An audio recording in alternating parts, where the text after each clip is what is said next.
Is Dark Fate's quiet opening a death sentence for the Trilogy plans? That is the headline and the question we will be pondering on today's MBE Movie News. Yes, John, but before we get to the question, these facts and figures are not reading well for Tim Miller, James Cameron, Linda Hamilton and Arnold Schwarzenegger, because it's not looking good. It's actually coming in closer to $27 million. Terminator Genesis only opened with $27 million in 2015, according to this article. Yes. I'm sure you'll come in with the facts and figures, John. But Terminator Genesis, to be fair, with its worldwide release on obviously overseas grossings, it generated $89.7 million domestically, at the end of its run, and $350.8 million international. My prediction will probably be, I think it will mirror that, John. I think it will run parallel with those figures once its theatrical run is done. Yeah, I think that's probably the best hope scenario for the studio and also this movie, Stephen. As you did say, just over $400 million, $440.6 million. Genesis grossed. Wasn't great. It had a $155 million budget, Genesis. By all accounts, this is a similar size budget for this movie. I actually haven't got the budget information in front of me right now. But it's, it reportedly cost $185 to $195 million, slightly more than Genesis. And they're saying that it does have to hit over 470 just to break even. I don't think it will hit over 470. I think you're absolutely right, Stephen. I think it will mirror Genesis at best. Yeah. May even come in less, because the word of mouth for this movie is not good. Obviously, that opening sequence involving John Connor, that's leaked. Fans of the franchise who would perhaps be inclined to go and watch this movie are giving it a good steer now. We're going to have to throw up a spoiler. Yeah, because we will be speaking about because we are going to go in depth for this. So if you've not seen the film yet, I would suggest maybe saving this video and maybe watching it after you've watched Terminator Dark Fate, because we are going to get into heavy spoilers here. Yeah, and look, Stephen, I can completely understand why fans of the franchise aren't interested in going and giving their hard-earned cash to go and watch this movie, because, to be quite frank, we did. We did, because we have to speak about this on my channel, Stephen, and we've got unlimited cinema cards anyway, so it doesn't really cost us any additional money. It's not like I'm losing out. I mean, I'm paying it anyway. If I can go and watch the Addams Family, why not go and watch Dark Fate? And I did. Look, it wasn't... I agree with most of the online reviewers, the likes of Stuckman and Jeremy Jans. I think they've nailed it. It's a semi-decent action movie with some neat choreographed sequences and good action, big bombastic sequences towards the end as well. Some of it felt a little bit fake, but it does what it says on the tin. It's an action movie, but as a Terminator movie, it doesn't work, Stephen. It's not, for me, John, there's all these comparisons with The Force Awakens that we've seen. I think we spoke about it a week and a half ago or so. The best Terminator movie since Terminator 2. I says it was damning it with faint praise. They compared it to the Terminator's version of The Force Awakens. Well, that doesn't work. No. Because there's not a 30-year gap.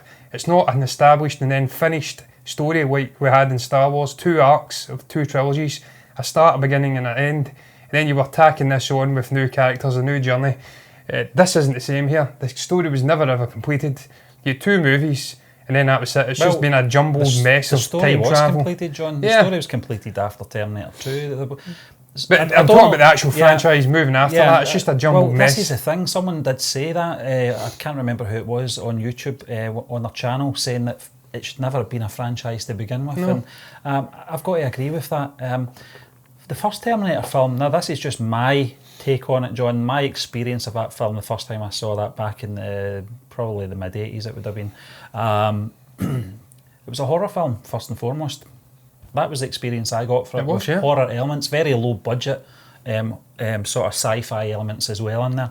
But it was that sort of, the Terminator was obviously Arnold Schwarzenegger. He was the villain of the movie, hunting down all the Sarah Connors that lived in Los Angeles. And it was a cat and mouse game, really. Totally unrelenting. Kyle Reese in there as well. Yeah. Who, after seeing this film, John, this is the character I keep referring back to. After watching this, Kyle Reese sacrificed his life for nothing, absolutely nothing. And then, don't get me started on paradoxes as well, because here's a spoiler coming up. That first opening 5 minutes, we get to see John Connor gunned down. He doesn't live to, start up the resistance. He never meets Kyle Reese, who's his father. sends him back in time. You know, he's got to send them back in time. So the paradox is there right away. So the people might say it's different timelines, etc. This is the problem with this franchise. Don't do time travel. No, that's how a lot of people don't touch it, John. I felt they handled it as best they could in Terminator, the first one, the Terminator, and Terminator 2 Judgment Day. It had a nice beginning, a middle, and an end, and that's where it should have been left. Now, for them to say that this is the best Terminator sequel since Terminator 2, I don't buy that. No chance. I think this is on par with the rest of them. I've got to be honest with you. It's no better than Salvation. No, it's not. I can pick out good elements from all of the films, John, all these sequels from Terminator Rise of the Machines, Salvation and Genesis, and this one. They've all got good bits, but as an all-round film, you're not going to beat Terminator 2. It's got everything in it. The Terminator was a great horror film as far as I'm concerned, with sci-fi elements. Loved the film. Very scary film back in the day. Second one went a bit more like the sequels, ironically, but did it better. Robert Patrick as the T-1000 was the perfect villain. I don't think CG has improved either. No. I don't know what it is. It just felt like we're doing CG for CG's sake in this new film. It's like the prequel trilogy, Stephen, with Star Wars. It didn't improve the movies at all. No. If anything, it took something off. You have practical effects and you're actually there and they're lived in on the set. It adds a certain degree of realism. When the actual actors are interacting with something, it improves their performance. We've seen the likes, I can't even recall which movie it was, but they spoke about the lengths the director went to make it so as though the actors were actually interacting with things. And then we've seen the likes of Ewan McGregor speaking about his time on Christopher Robin. I think it was Christopher Robin, where they were taking teddy bears and then taking it away, and he was acting to nothing. And that has to have an impact on your performance. And it's the same with the Terminator new movies. They're all CG heavy. They're not really interacting with anything. In these original movies, it was all practical effects. It was almost like stop motion, the Terminator at times, and that had to have an impact. It certainly had an impact on the viewer, because it felt like it was real and it was there. Now, John, and it added to the scares, the scary nature of it. The next bit I want to talk about now is obviously the point of executing John Connor from the storyline. Now, I would have understood this if the storyline was then going to take a different direction. They were going to go off in it and start afresh. I can understand that this would have been a clever way of doing a bit of a sort of slight reboot of the franchise, taking it a different direction with different characters. But what you find is that, and it was James Cameron as well, this is a direct sequel to Terminator 2 Judgment Day. A direct sequel, meaning it is tied in with the rest of the story. Killing off John Connor in that first 5 minutes and then replacing him with Danny, I think the character's called, the young girl, who did everything that John Connor did in the second film, and staying alive. That was the whole purpose of it. It was just a total rehash. That's what I'm trying to say, John. An absolute rehash of. I said this to you when we were sitting. I was like, I think it was the first 20 minutes of the film. I went, this is just shot for shot. Yeah, it's shot for shot. The chasing. Introduce the characters. Introduce the situation. Introduce the antagonist. Introduce the antagonist to his target. They escape. There's a truck chase. Yeah. It's just shot for shot, Stephen, pretty much. You can see that they're clearly ripping it off, trying to rehash it. They are, in a sense, trying to do a Force Awakens. Give us an amalgamation and an omnibus of the movies which we've already got in the franchise, and then try and go off and do something exciting with it. It never really worked. No. There was no need to kill off John Connor whatsoever. We could have had Edward Furlong come back in the future of this trilogy. It was an absolute joke. He could have been a mentor figure. He really could have. The last 40 minutes of film, John, I felt like getting up and walking out of the theatre. But not in a huffy way, not in a... I just felt bored, absolutely bored. I felt it was very mediocre. Storyline, the story was just... There was nothing new there. Now, we'll talk about the positives now, John, if we can. This is going to be more of a challenge. Linda Hamilton was excellent.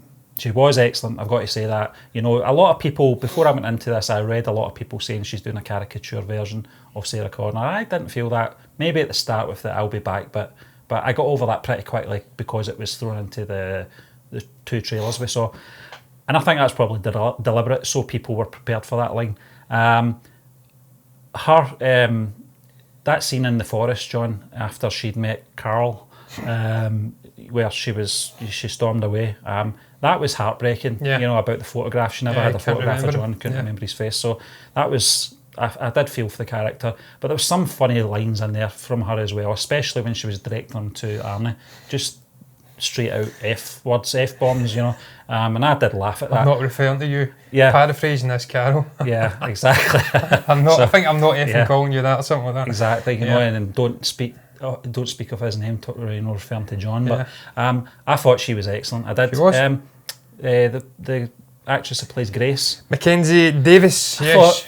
I thought I wouldn't like the character, but I thought she was really good. I thought she was very cutting towards Sarah Connor as well, with the sort of opening sort of introductions between them. She didn't know who she was. She felt that she was maybe a threat, and I felt she did a good job. She's a good actress, I know that anyway, but I felt the character was good. I thought she was pretty badass in some of the sort of fighting scenes as well, those early fighting scenes as well. Yeah, she was believable. She was a believable, tough character, Stephen, with a human story there. Also, she has her interactions with the Danny Ramos character in the future. They have that connection, which is established slowly but surely in the past also when she comes back. She was okay. I thought she was fine. Arnold Schwarzenegger, he does okay. He's kind of there for comedic levity. Yeah. Large parts and he did come movie. into the film to about an hour in, which I was surprised What was his profession? Drapers. Drapers, yeah, he was a draper. Yeah. Talking about polka dots, I think, on walls and stuff like that. Yeah, that was... he does all right. It's Arnie, I mean, he steps into the this. CG version of him in the flashback Terrible. was a bit dodgy, though. He looked very rubber looking, but... Yeah, but Linda Hamilton, Stephen, she's the continuity there from also the first two movies. She was probably missing from the one thing that was missing from the other Terminator movie. She does do okay. She nearly redeems it. She's got an interesting story, but overall I don't think she could have redeemed this, because the real fault for this isn't the performances, it's the actual story in the movie. It's just lacklustre. It doesn't make sense. You've spoke about paradoxes, you spoke about John Connor. It just doesn't make sense as a Terminator movie to me. It's a rehash. It's like they're completely discarding everything we've had before, and they're trying to go off and do a new trilogy. It's not going to be successful enough though ultimately to make it a new trilogy. Natalie Reyes did okay as well, incidentally, the younger obviously saviour. She handled herself, John, very well in this film. Amongst those array of big names, she handled herself very well.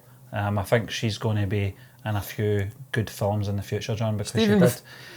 Without getting into the identity politics rabbit hole, do you feel that they're perhaps overcompensating, over-adjusting now to obviously the past 20, 30, 40, whatever, how many, the history of Hollywood being dominated by male-led figures? Do you think they're maybe going a little bit too far now and over-adjusting and giving us too many female-led character movies?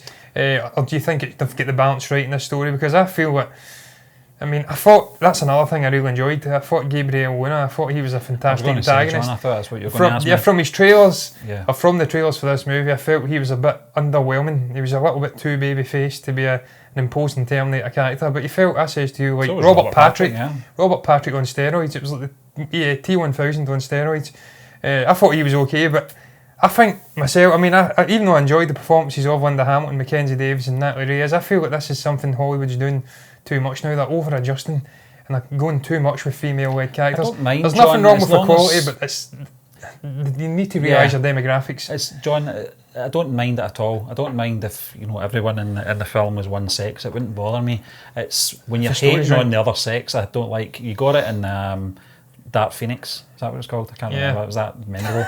That line from Jennifer Lawrence, it was absolutely cringeworthy, and it was having a go, at the opposite sex. And in this, they didn't overemphasise that they were, these women, strong women, and there was the force is female. There was one line, but it made sense in the context of the story. I think Grace says to Danny, "You're not the mother of some male character. You are the saviour." And I was cringing a little at that, but it made sense in the context. She was hiding the true identity of the Danny character because she didn't feel Danny didn't feel from the future that would be right to share that information in the past, because she didn't feel her younger self could handle it and maybe compute it. So it made sense to be fair. There was two things I got out of this film, John, and where I think they made these decisions was that they have quite openly said that they are planning on making a trilogy of films. I don't think that's going to happen now. No. But I think they overemphasised that sort of decision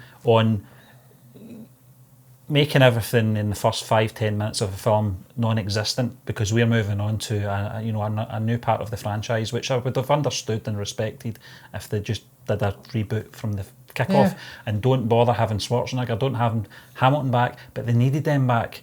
But you can't have your cake and eat it, I'm afraid. Yeah. If you're going to have tiebacks and James Cameron's going to say it's a direct sequel, then you can't disregard the first two movies. Stephen, I think the troubles of this franchise all stems back to James Cameron not taking a hands-on approach with the other movies after Terminator 2.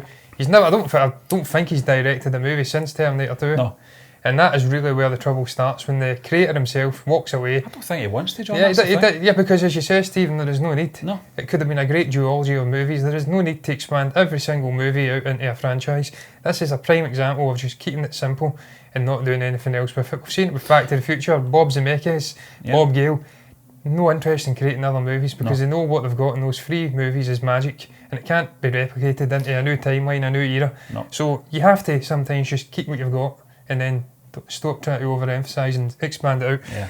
Oh no, decent action movie, but it's not a Terminator movie for me, and it's not going to hit enough money for them to greenlight this trilogy. It's dead in the water as far as I'm concerned. I'm the same, John, and I think, if I ever go back and watch the first 2 Terminator films, that's as far as I'll go on the sort of arc. I don't think I'll go beyond Terminator 2. I think that's where the story stopped. For me, if anyone wants to obviously, connect with that film and understand that I'm that's still raging, Stephen, about Salvation. That was a story I loved. I thought they'd try to do something different, as you alluded to. Yeah. It was in the future, focusing on this harsh reality of the future fight against the Terminators. John Connor, Christian Bale was in there. That's something I wanted to see them continue on. But look, the fans hated upon it. They were never happy, and now look what they've got. Genesis in this shit show. So so we'll move on anyway, John, to another big movie that came out this year. It's Joker. Is about to hit another huge box office milestone. That milestone is the $1 billion club, John. Now, wow, how ironic is it? All these movie critics out there having a go at this movie and praising Terminator Dark Fate as the next saviour for the Hollywood blockbusters when they couldn't have got it more wrong. Yeah, Stephen, Terminator Dark Fate is languishing, $27 million opening weekend. It's struggling to hit even $400 million. They were praising it to the hill. They were saying it was incredible. It was the best movie since Terminator 2. Absolutely shiting upon Joker, saying that it was a dangerous movie. It was going to cause an uprising in the certain demographic. I think it was these strange alienated white males I think they were talking about. There's a name for them, can't recall what it is off the top of my head. They'd rise up and start trying to copycat the Joker, aka Arthur Fleck, in this movie. Never happened. The movie's a complete success. It's now currently sitting at $934 million worldwide, just a month in to its release. It's easily going to hit $1 billion. It'll probably hit it within the next week. It'll probably go on to gross around $1.2, $1.3 billion, which is a monumental success for DC. And I'm absolutely delighted, Stephen, because I thought the movie was magnificent. It's one of my top movies of the year. Joaquin Phoenix is just an incredible actor. He's so multifaceted in what he can do. He's got an incredible range. He just knows how to play these characters. That's why Todd Phillips came in, created this movie specifically for him. He absolutely deserves an Oscar nomination. And look, it's just great to see DC finally getting it together, doing what they do best, dark character study movies about these interesting characters. They've got some of the best supervillains in comic book history. They've done something different here and they've been rewarded. Yeah. And now there's talk that they may be doing further movies. But again, it's funny, what we were speaking about, great movies, duologies, keeping it simple. Would you want to see them going out and doing another movie? I don't know if I would. I don't know if you can capture that essence again and move it on. No. I wouldn't, if they did it then fine, John. I don't think they've got any reason to do it though, whether they want to tie it into the Batman or whatever. I don't think it's a story that needs to be retold again, to be honest with you. I think this was as original as it got for this character, having an origins for a comic book villain, which is very rare. My experience of the movie, John, I'm emotionally drained after it. My wife says, I think maybe about 2 hours after it, do you want to go and see it again? I went, no. Not because I didn't like the film, I absolutely loved the film. It's an uncomfortable watch. It's probably my second favourite movie of the year, just behind Once Upon a Time in Hollywood. Joaquin Phoenix, absolutely amazing. I'm telling you, John, I don't know if I told you this or not, I was nearly in tears with the character at one point. I just felt really sorry for him. Yeah. Just the treatment of him, I thought. Just the whole situation of his family life, where he's came from, the abuse of adults in his childhood. Yeah. Just such a sad story for a character. Something that I didn't think I'd ever see or feel in a comic book film.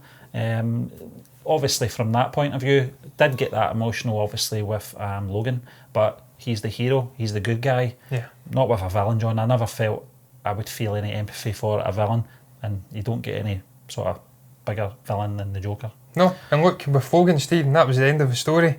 We all knew that Hugh Jackman wanted to go off and do something new with his career, maybe go into theatre. Obviously, this love story, passion project with obviously The Great Showman, which he's now obviously turned into a full-on sort of musical, theatrical thing. He's touring around the place with. So that, although that was emotional, you understood why they were doing that. Yeah. You could, even though, I mean, I did get upset watching that because he was such a great character. It was completely synonymous with Hugh Jackman. It was a shame to see him finally leave that role. But you're right, this one, I didn't really get emotional, Stephen, I can't lie. But it was a tragic character. And just what he had to go through, and that's what made the movie so compelling and unique. It did something different, maybe swapped what you'd normally have, the emotions you'd normally have with a supervillain, and it shows you the humanity within the character, why he was shaped by society to be what he is.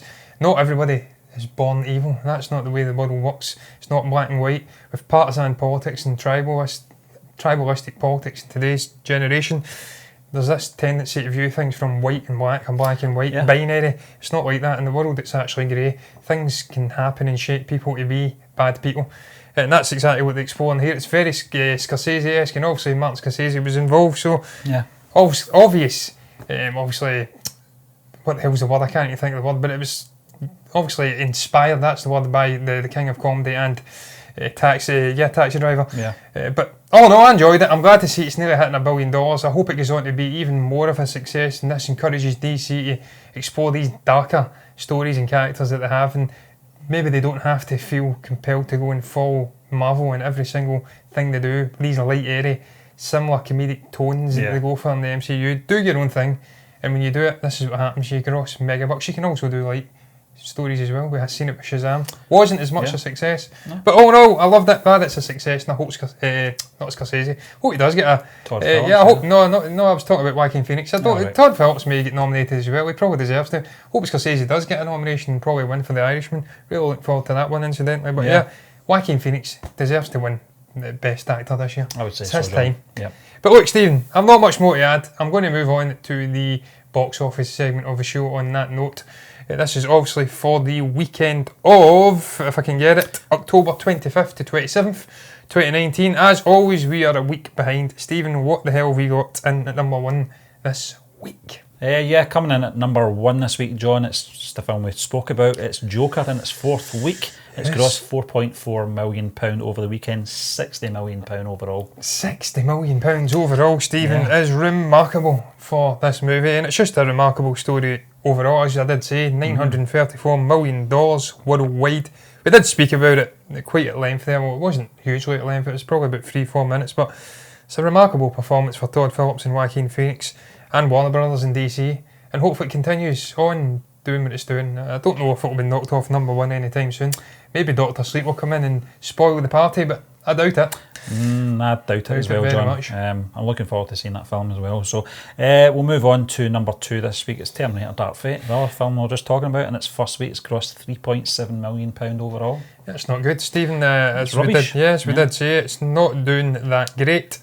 And that's probably just because of that opening shot, as we spoke about, John Connor. It's putting people off, long-time fans of the franchise, not feeling compelled to go out and give the hard-earned cash. Look, $123.6 million worldwide. It's way short of what it needs to break even. I just don't see it doing the business to get the break even. It's not going to make a profit. I don't think so, John. I doubt it very much. But we'll move on to number three this week. It's that film I can't say. Maleficent, yes. Yeah, Mistress of Evil. I can say it, just not when the cameras are on. And it's second week. I just have a breakdown. It's £2.8 million over the weekend, £9.8 million overall. Yeah, Stephen, this one's, without having any budget information, seems to be doing okay. $383.2 million worldwide. It's a sequel.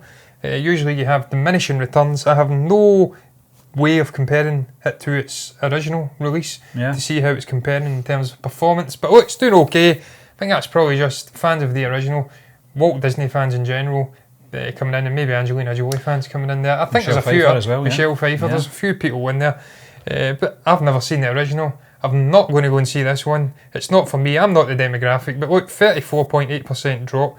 After 2 weeks, it's not too bad. And it's doing okay here as well. 9 million, nearly 10 million pounds. Not too bad, John, after 2 weeks, And number 4 this week, it's the Addams Family, and its first week grossing £2.7 million at the weekend.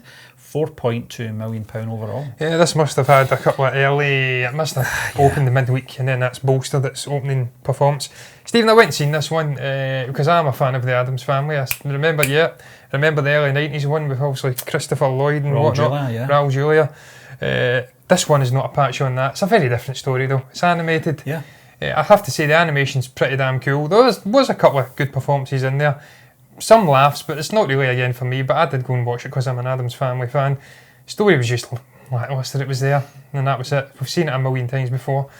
$129.3 million worldwide. It's doing okay. Yeah, it's one I've been trying to get my 6-year-old daughter to go along and see. She's not interested. She's a fan of Transylvania. Yeah, so, I thought she would like this, but she's got no interest whatsoever. So there you are.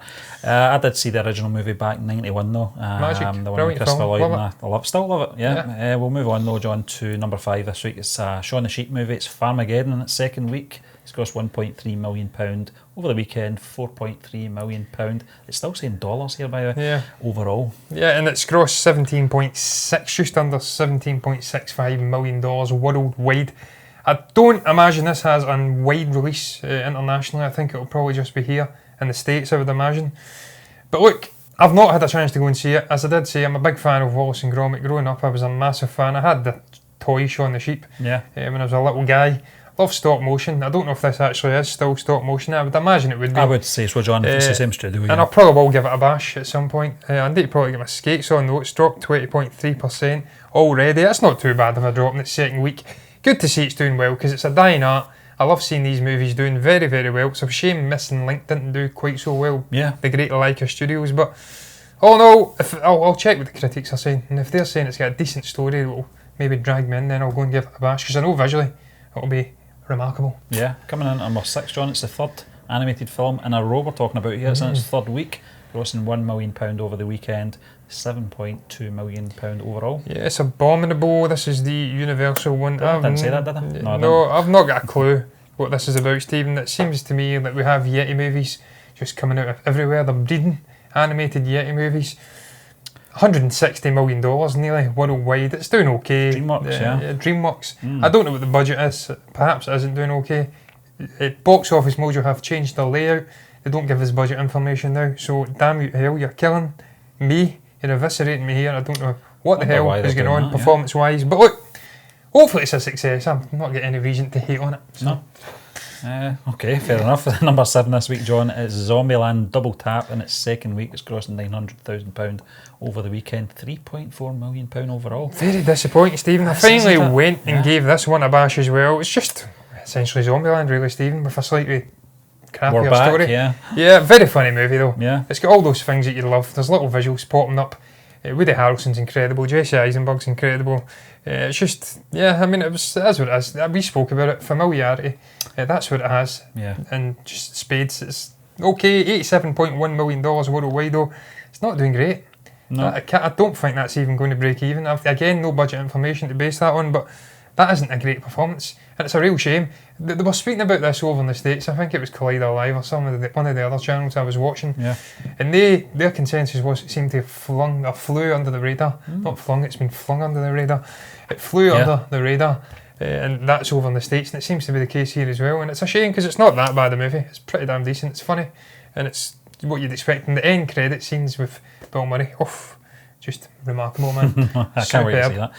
Coming in at number 8, John, it is in its first week. It's grossed £500,000 overall in its first week. It is not the quiz show. It is Countdown. It's a movie. It's a horror thriller. Don't know too much about it.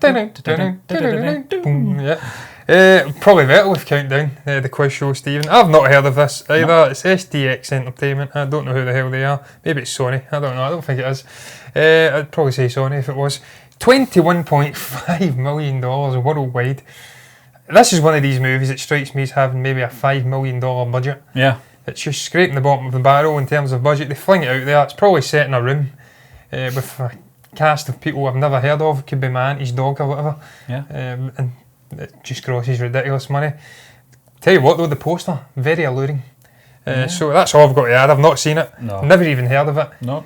That's a not bad performance, Stephen. 500,000 is okay. Yeah, and its first week, John. It's not too bad. Another film that's grossed £500,000 in its first week is a film called Bigil. I think this might be an Indian film, John. It is an Indian film, Stephen. These come into our top 10 every now and again. We've obviously got a massive Indian community here in the UK, so I understand why it has. It's getting decent ratings as well, John. Is it? Stephen, 7.5 out of 10 on IMDb. Yeah, there's a guy with a football top on, Stephen. The story revolves around a former football player who struggles to fulfil the dream of his friend and seeks out revenge on the death of his father. It's an interesting synopsis. Obviously, I'm not going to go and see it because I don't speak. God, what's the language again? It's not bloody Indian. I can't recall. It doesn't matter, but I don't speak it anyway. So it's not for me. I'm not the demographic they're trying to target here. As you did say, huge Indian community, and they've went out and managed to push it into the top 10 in the United Kingdom. So hats off to it. I will now search up what the goddamn language is in India. You can do that, John, while I'm introducing number 10 in the box office this week. And to round up the box office, it's Gemini Man. Yeah, it's in its third week, grossing £400,000 over the weekend, £5.1 million overall. Yes, Stephen, Gemini Man. This is the failed Will Smith blockbuster, and it pains me to say that because I'm a massive fan of Will Smith. I really am.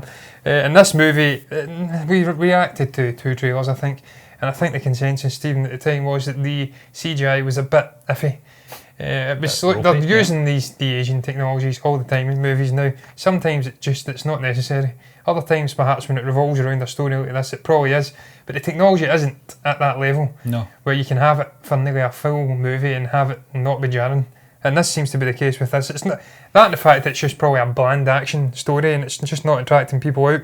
$154.96 million. I don't know why I flung in a fourth number there, but I just like to make my life difficult.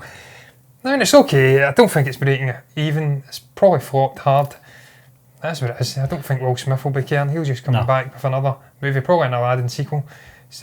Based around an Independence Day sequel. Yeah, oh God, no. Jeff Goldblum and the gang back again. We've already had that, Stephen. That was an unmitigated disaster. But look, all in all, it is what it is. Paramount Pictures have had a mare this year. I've said it time and again. Wonder Park and whatnot. Not been a good year for them. I don't know who. No, it doesn't matter. I was going to talk about another movie. It wasn't. It was Lionsgate. I was thinking about John Wick. Yeah. But look, tangents aside, I think that's going to round up the box office, Stephen. Before I dig myself a massive almighty hole. And indeed, it's going to round up today's show as well. What the hell did you guys make of Terminator Dark Fate? Is this the end of the trilogy, the plans? Was Tim Miller crying into his pillow tonight, or last night, or the night before that, over the performance? Because he says that the fans would be in big trouble. I'm paraphrasing heavily here. What the hell did you make of that? What did you make of the movie in general? What the hell do you make of the Joker nearly hitting $1 billion worldwide? Yeah. If you've got anything to say about anything, you can comment below and let us know what your thoughts are down below in the comments section. Like the video if you've enjoyed it. Subscribe to the channel if you're enjoying content like this. Me and Stephen will be back again tomorrow with MBE Heroes.